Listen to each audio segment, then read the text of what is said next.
Our next guest is a correspondent for The Daily Show with Trevor Noah and a cast member on the Fox animated series The Great North. Please welcome Dulcé Sloan to the South by Southwest studio. Thank you for joining us. Hello.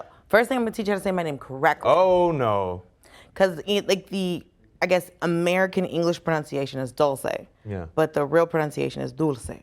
Dulce? Mm-hmm. We're going to do it proper. I mean, I'm just trying to teach the masses. I'm just trying to be helpful. As a person whose parents could not care less about him integrating and named him Wajahat, I empathize completely. Listen, and I'm not even Latin. My mother speaks no Spanish. Only Spanish she knows is food, and my name is food. Did you ever ask her, of all the names, Mom, why this one? She said she went to, she grew up in Miami, and there was a Cuban girl she went to hair school with, and she liked her name, so. It's a beautiful name. Thank you. And I'd like to also give you a shout out for the posture, because Roy was here a few days ago, your colleague from Daily Show, and he just decided to lean back and chill and take over the couch, and he decided to use his time to inform the world that he is 6'1" and 1 inch taller than Trevor Noah. So I'm 5'4", so everyone's taller than me. And honestly, we celebrate someone who can be comfortable. Of course. In a situation. I couldn't handle being that comfortable in like a situation, because it's like no one wants to see this angle of a human being. If you're chilling. I mean, I get it, but also it's like I don't want to be here. Like it's like if I lean back and do that, it's just you'll lose my entire face. I'm always on a campaign to keep my neck open and out. So no, but I'm happy that he could find just a place to be comfortable in the midst of an interview. I will let him know that. Maybe one day I'll be that comfortable, but not anytime soon. I had to ask your thoughts on an issue that was trending last night. Okay, and this is what I would refer to as an episode in the long 400-year running sitcom in America called Black Girl Excellence, White People Foolishness. Yes. In this episode, director Jane Campion, the director of Piano and Power of the Dog, wins. Haven't seen any of those movies. Okay, but wins an award at the Critics' Choice Award. I mean, it makes sense that a white woman did a movie about dogs. It's on Netflix, has nothing to do with dogs, but she gets the award. So she gets up, addresses the crowd, she says this, quote, "Venus and Serena, who are in the audience for King Richard. As they should be. You are such marvels. However, you do not play against the guys like I have to." Okay, so one, that's not how sports works. So like, no, women don't compete against men in sports. I guess, like, I understand, like, you're a director, and it's like,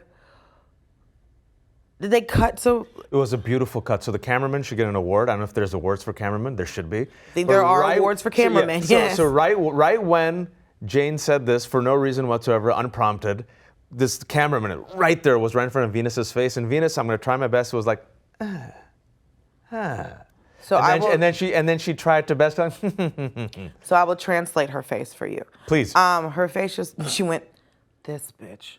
And that's all her, but you know that there's, because, you know, when you're on award shows, there's a cameraman set up in front of everyone who's been nominated. So they cut to reaction shots for the people who didn't win. So you can, like, you do your gracious clapping, like, oh, I'm so excited that they also got it. So the cameraman was already there. So it was the director was like, cut to her camera. And it's like, what was the point, I guess? Like, your acceptance speech was already going to be, you're a female director that won. Already amazing. So your acceptance speech was already going to be trending. It was already going to be big. And so what you did in that moment is you decided to attack a black woman. Not just two black women. Superstars. Right. And so you decided in that moment when you are, you know, because there's not a lot of female directors. Nope. There's not a lot of women directors. There's not a lot of women directors that win for various reasons. Or even get the opportunities, or even get the talent. opportunities, right, despite the talent. So it's like you fought an uphill battle against, you know, misogyny and all these other things, and then you get there, and then you decide to attack two black women. And if for me, it was why, and then Why? Historically, why do white women in America need to elevate themselves at the expense of black women? Because that's how America works. Because white people elevate themselves at the expense of everyone. And so my experiences with, because I used to have a joke about it where dealing with white feminism, white women a lot of times are like, but we're all women. And it's like, but we deal with different things. Like white women don't have to deal with being killed by the police. I have to deal with that. I have, Latinx family that, one of my friends is worried that her brother's gonna get deported. Right. So, and then one of my other friends, like she's dealing with, all the issues we have with Asian hate. So white women don't have to deal with the things that are specific to different communities. It's, we're all women. But when white women were fighting for the right to vote, they were fighting for the right for them to vote. Well, because when black women were like, oh, hey, give me the stage, they're like, you... They didn't even want us to march with them. Nope. They didn't want us to it wasn't about other women getting rights. It was about them getting rights. But they're asking us for support and they're asking us to understand the struggle of being a woman. But I'm also saying when white men colonized the entire world, they brought y'all with them. And y'all got to reap the benefits of the atrocities that they did. And they didn't treat y'all well, but they treated us worse. And they're still dealing with that. So because when I deal with misogyny, I deal with all races. I deal with white men and black men and all races of men. Like that's who I'm fighting against. So I have to fight against misogyny and misogynoir. Because even within the black community, it's like when Shirley Chisholm was running for president, there were members of the Democratic the Democratic Party that were like, well, it needs to be a black man first. And she's like, but y'all didn't. I'm the one doing the work. Then get him up here. Like, I'm the one doing this. And talented and smart. Talented, but I'm the one that's I'm fighting two fights on a regular basis, and then I'm still fighting against white women because why did your victory have to come at the expense of, you won the fucking award. Say thank you, thank your husband or whoever you're with, and sit your goofy ass down. She didn't have to say anything. Right. But now we're all talking about it. Now we're talking about it in this interview. So I think the question needs to be to her, why did you find the need to say that? This was a movie about their father. This was a movie about how they came up, the support that they gave him. And they are not in Power of the Dog. I've seen Power of the Dog. Nothing with the Williams sisters. Listen, I'm sure the movie's about dog yoga or some other silly shit. I don't know. What is this movie about? It's a Western set back in the day, and there's Benedict Cumberbatch. I'm out. I don't care. Who's a closeted rancher. A closeted rancher? Yeah, and he's very cruel, and then there's a revenge plot, and I won't ruin the story. I'm not gonna watch this movie. Yeah. Definitely not now. Definitely not now. Fuck that bitch in her movie. But tell us how you really feel. She's a goofy cow. So now we have another episode I have to ask you about. Also, would love the opportunity to work with you. Thank you. She'll cast you in the next one. A director's a director. You know what I mean? Like, always stay working. What happens if the next movie is The Power of Black Women, directed by Jane Campion? Listen, I'm waiting for that. The director of that needs to be... I have no bit. Go ahead. All right, episode 2. I got to tell about episode 2 in what I call Black Girl Excellence, White People Foolishness. True. Another trending story. Superstar, Naomi Osaka, tennis superstar, loses her match. Yeah. Gets booed, gets heckled again, takes the mic with her voice cracking and addresses it. She's, listen, I'm going to try not to cry. And she had to hold it back because she has been very open about the pressures of being this young superstar and the mental health pressures. Why does white America elevate the young white superstars but always put down these black women who are superstars? Simone Biles, Naomi. Why are you asking me this question? You already know the answer to this question. This is a question that you're answering. You're asking me this question so I can give the answer to white people. We already know what the answer to this question is. Are you sick and tired? I'm glad you answered my question the way you did, because when does it come to a point where you can just say, I don't even want to talk to white people about this. I'm just going to do my thing, and then you come to me? Well, I think we learned with the Black Lives Matter marches that happened after George Floyd got killed that I think I was glad, because at one point black people finally went, there's no amount of marching that is going to make certain white people acknowledge our humanity. Also, this is not a problem that we started. This is your problem. This is your problem. But it affects all of our communities. It affects all of our communities in different ways. So it has to be for the same way when the Civil Rights Act got passed, when the Emancipation Proclamation got passed. A bunch of white men looked at a bunch of white men and decided that they were going to change something. So the abuser can't look at the victim and go, how do I stop abusing you? That's not how anything works. And so because it's not like we were invaded. So it's not like when America got colonized, we were brought along. We were kidnapped from where we were from and then brought along. And then we've been terrorized the entire time. So it can't be, so we can't leave because we built the White House. Literally built the White House. We built this country. We built railroads, we built highways, we built all of these things. There are giant corporations that are still benefiting from the money that was invested during slavery. So, and my grandfather fought for this country, all our grandfathers fought for this country if they were here. So I should not have to keep begging a group of people to acknowledge my humanity because it's people pick and choose. So it's like, you can't steal, like every form of American music started from us, but then you can't say we don't contribute or we're not benefiting the country in any type of way because all of these fashion trends that are stolen from us, literally body parts are being changed. Well, even TikTok content now. Right, TikTok content. So there's all of these things we're constantly being stolen from, yet we're constantly being told we don't contribute. But remember when all the black TikTok creators went on strike? TikTok became a very desolate place. It's a lonely, sad place. A very boring place of white people trying to do their own dance videos, and everyone was like, we need the black people back. This sucks. Oh my God, come get them, come get them, come get them. Yeah. So I think at this point, the question's condescending. It's condescending and it's insulting. Well, what are white people? They know, call your mom, call your dad, call your senator. Stop asking us. Because people have been marching. My mother just turned 60. So she was 7 years old when Dr. King got assassinated. So my mother's entire lifetime, like my mother remembers integrating into school. I'm only 38. My mother just turned 60. Ruby Bridges might be 61.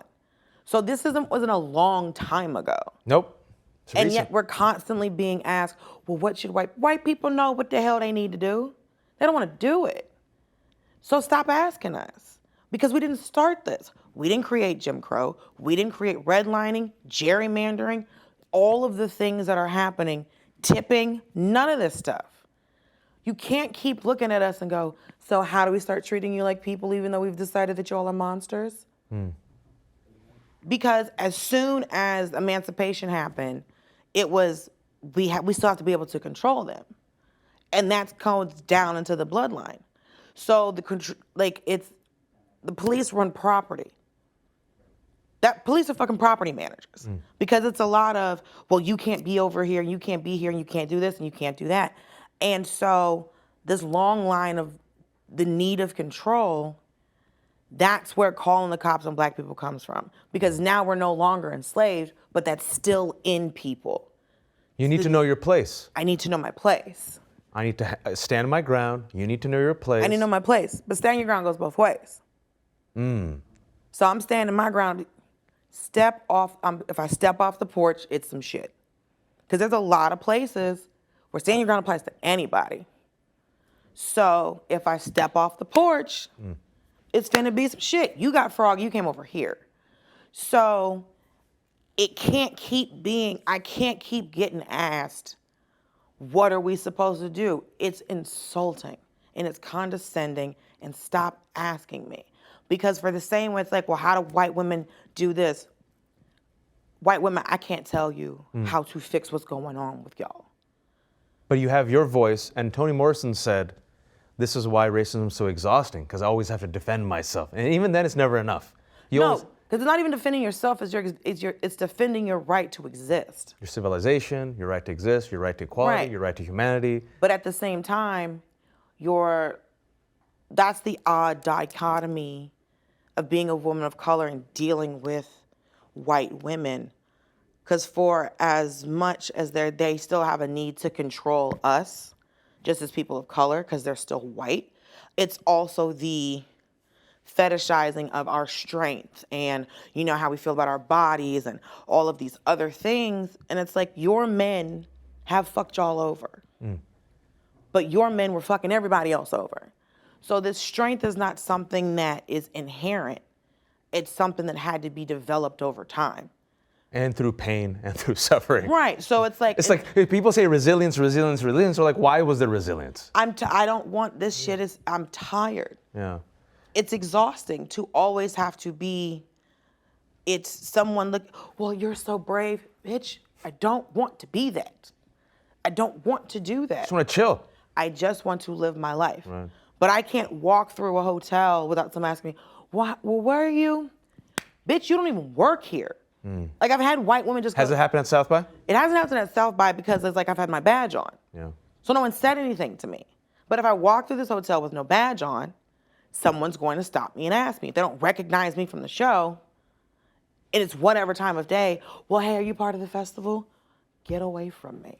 I walk away from people constantly. My friend, Dr. Jason Johnson, who's always on MSNBC, I asked him one time, I was like, well, you know, if you had the magic wish, you could just ask white people, you want equality? He goes, I don't want equality. Leave me alone. That's my magic wish. Leave me alone.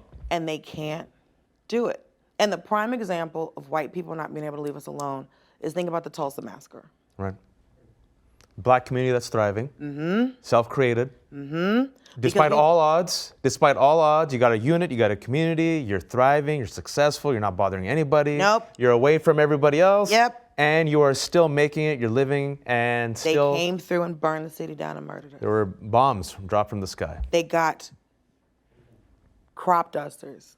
They made their own bombs and dropped them on people. We literally can't be left alone. Because the idea of us just thriving bothered them so much that they came to where we were at, in the trailer where we pay rent, and bombed the city. But then called it a riot. Because they fought back. They're like, oh, we don't want to get killed. We actually want to defend our children. Riot. Riot. They uprose because they wouldn't stay in their place. That's right. They're not supposed to be successful. They're not supposed to have more than us. They're supposed to be in the dirt at all times. And that's always what this is. And so the idea that we can't be left alone, that's everything. Because I was talking with my friend and I was like, they literally can't leave us alone. And it's the oddest thing to me. And to flip it, right, it's about colonization, and Conrad, that quote from Heart of Darkness, exterminate the brutes. But the brutes have to survive. And my teacher in UC Berkeley, Ishmael Reed, he said, writing is a fighting. And he told me back in the day, this was 20 years ago, I'm older than he said, listen, they're gonna go after Muslims in this country, just like they've gone after black folks. The way we fought back the way we fought past erasure is we wrote, we told our story. So write your story. Tell your story. Be the protagonist of your own narrative. And there came a point in your life, I love superhero origin stories, where you said, I might have something. Like, I got something. What was that moment where you realized, I have a voice, I'm going to flex that voice, I'm going to tell my story? I think I've always, because I look the way that I look, I've always been asked to tell a story because I've always had to defend myself and defend my existence. So like when I first started doing stand-up, I just did like a lot of observational stuff. And the comic that was mentoring me, Big Kenny Johnson, he said to me one day, he was like, the day you start talking about yourself is the day your stand-up's going to change. And I remember just being at a show and I had my whole set list and I was just like, I don't want to talk about these things. And I just started talking about like conversations that I had with my brother and joking with him. You went personal. Right. And like all these things that had like, just different conversations I'd had with people. And I got like a new 10 minutes just talking about things that had like something that had happened that day and talking to my brother and something funny he said. And then I kind of kept going in that vein. Because one of my friends recently said to me, he was like, your stand-up is you talking about things that don't make sense to you. That's what, and I was like, I'd never seen it that way. But a lot of my stand-up is like, okay, why did this happen? Okay, what are we doing? Why is this going on? And I did not realize that, because I've been, like this year I've been doing stand-up for like 13 years. And they say it takes 10 years to find your voice. Most of my stand-up comedian friends say it takes, that's to hone it. Would you agree with that? Well, I think for me, I think I was probably like a year and a half, 2 years in, before I started talking. I'm probably like a year and a half in before I really started talking about myself. And then I think it just depends on the comic, like the idea of finding your voice can change. Cause like I remember when I started, I was like in a relationship, kinda. And, I would talk about some things from that. And then I was single for a while. And then I got back in a relationship and I was talking to Big Kenny and I was just like, I'm having a hard time writing jokes. And he was like, you're in a different place. He's like, you much happier than you were before. And I was like, yeah. And he's like, you're making an adjustment. So when that relationship ended, it was another adjustment. And then so it's, for some comics, it's the finding my voice and I know exactly who I am and it's the perspective of where it's coming from. For me, it's things have changed. Like I left Atlanta because I got successful, moved to LA. That was a different experience. Then moving to New York, that's a different experience. So I think my voice is always, I'm just telling what's going on in my life. But I think where my voice is can always change for me. And it's a pleasure seeing your career rise. Thank you. You're thriving. You're on The Daily Show. You also have an awesome podcast called The Black Ass Show. We're not doing that anymore. Apparently I ain't getting enough downloads. So Waikea, Spotify I'm was sorry. like- Waikea is a big fan. She works here. I'm sorry, sis. Your girl ain't getting enough downloads. And so Spotify was like, hey, you can keep it. I was like, you can keep it. I could talk to you for 30 minutes. I don't know if you want to talk to me for 30 more minutes. I got to wrap up. Where can people find you next? When's this coming out? This is coming out in about 3 hours. Okay, so if you are in Greenville, South Carolina, I will be at the Comedy Zone in Greenville, South Carolina. And then I'm going to be at the Humanities Festival in Pittsburgh. That's the next dates I have. Yes, those are the next dates that I have that I can remember. But you can go to my website, dulcesloan.com. I am currently on the name of my tour is No More Broke Dick. You can say it, I can't. And you can find out more at dulcesloan.com. Thank you so much for being here. Thank you for the honest conversation. I appreciate it. Best of luck with everything. Don't forget, you can watch all of our studio interviews on the South by Southwest TV app, available on Apple TV, Roku, Android TV, and Amazon Fire. I love it. Finally, someone's using the camera doing the Zoolander poses. These interviews are also available on our YouTube channel at youtube.com/South by Southwest. And for a complete list of our interview schedule, check out SXSW.com/studio. I'm Wajat Lee, and thanks for tuning in.